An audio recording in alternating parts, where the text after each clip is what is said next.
So hello everyone and welcome back to another video of TCS AI Career Exam 2026. So in this video we are going to talk about the coding problems that was asked in this year 2026 exam, right? So I'll be covering three different sections.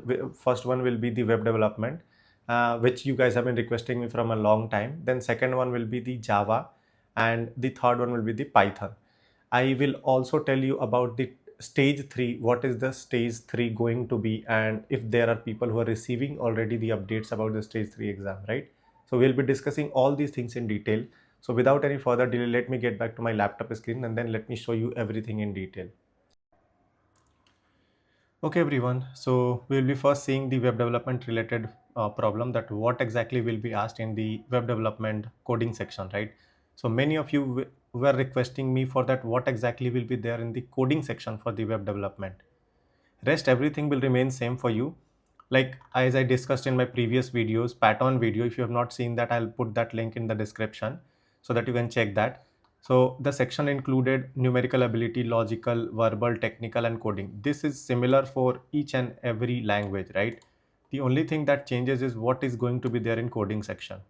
So for web development, the coding section will be something like that. For web development, the coding section will be basically based on the scenario based question. So how exactly this will be? Consider that you will be given a scenario of e-commerce website, and out of that you will be asked 5 MCQs that you need to solve. So how exactly that will look like, let me show you that as well. Okay, so if I show you this document, you can see here it's a given a scenario of e-commerce website. So you are working in an e-commerce website on a product page. So user must select a size S, M and L, select a color, then once selecting both, add to cart button should become active. If any selection is missing, the button should remain disabled. Additionally, if the product is out of stock, the button should always remain disabled.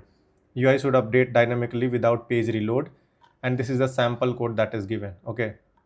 Now the question is asked, which JavaScript logic correctly enables the button only when both size and color are selected. So out of these four options, you need to select one option, that which one will enable the button. So I have also provided the answer. So similar to that, you will have a scenario based questions given, and from that you will have 5 MCQs that you need to answer. Second one is like, which event should you use to detect changes in the drop down that you need to select.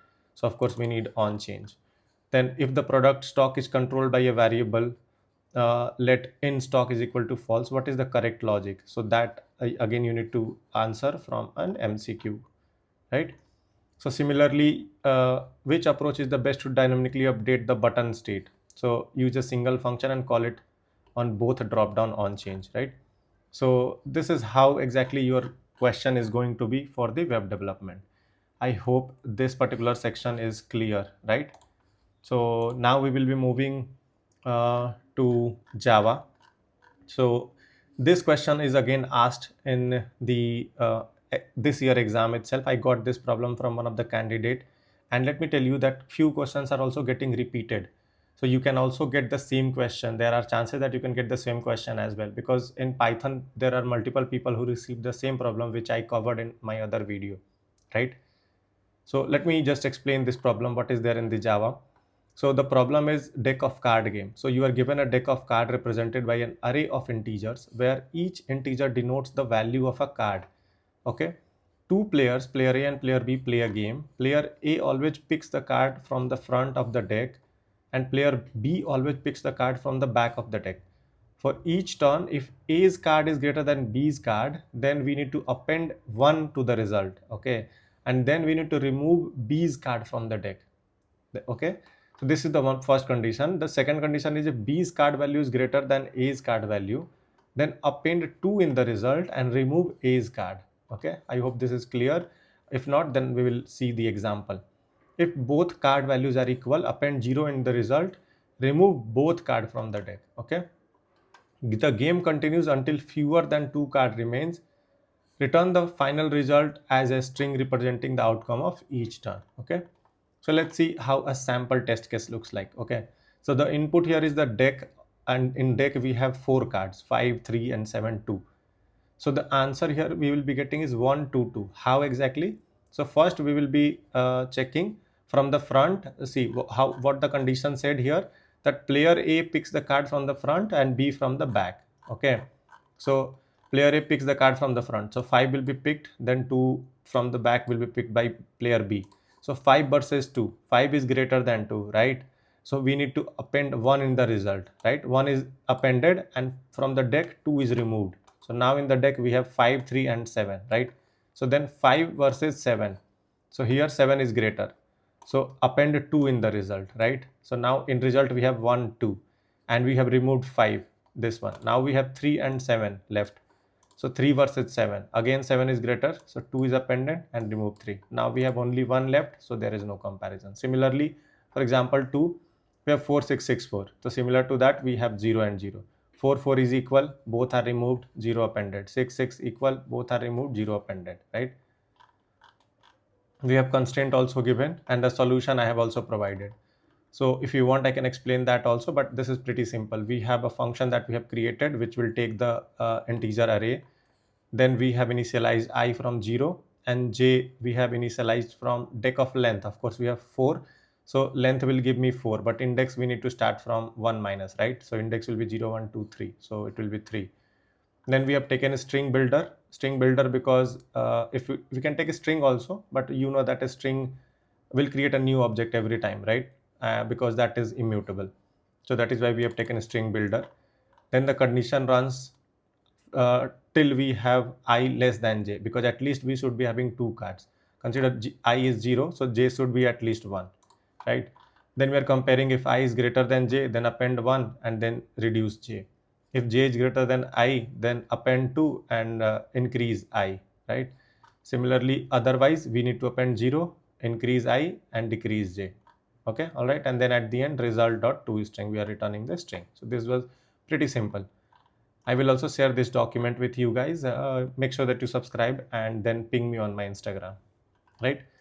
Then comes the Python problem. This I have already covered in my other video, but I just wanted to have these all questions all together in the same video. So that is why I'm adding this. And this question is again repeated in for other folks also. I have already explained these problems. I'll not explain, just I have answer given. You can just see. So you have given n elements where each element consists of a key, example P001, and the value is 100. Sort the element based on value in ascending order if values are same. Then sort based on key in ascending order. If values are same, then sort based on ascending order. Okay. So if you have considered, for example, here, if you see example input is 3, first you need to mention that how many inputs you want. Then we have given input, key and value. So P001 200, P002 100, P003 300. So here values are completely different. So we will sort directly based on the values. So 100, 200, 300. So 002 100, 001 200, 003 300. Right. If the value will be same, then we have to sort by keys. For example, if this and this will have same value on 100 only, so first this one will be printed, then this one will be printed, right? So I've also provided you the solution in Python, so you can just see that. I'm not going to explain because this I have already explained in my last video, which you can see the pattern video. In that, at the end you will find this explanation, right? So this is all about the TCS AI coding problem.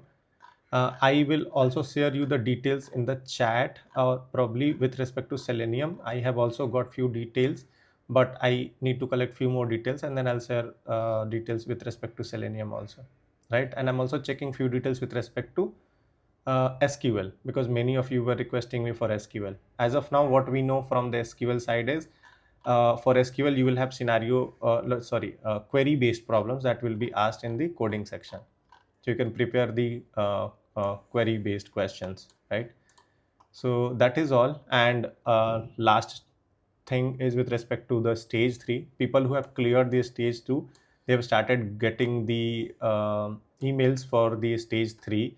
Few of them had their interview scheduled this week, and for a few of them the interview, they have got the email of the clearance of stage 2, and now they are waiting for the interview email.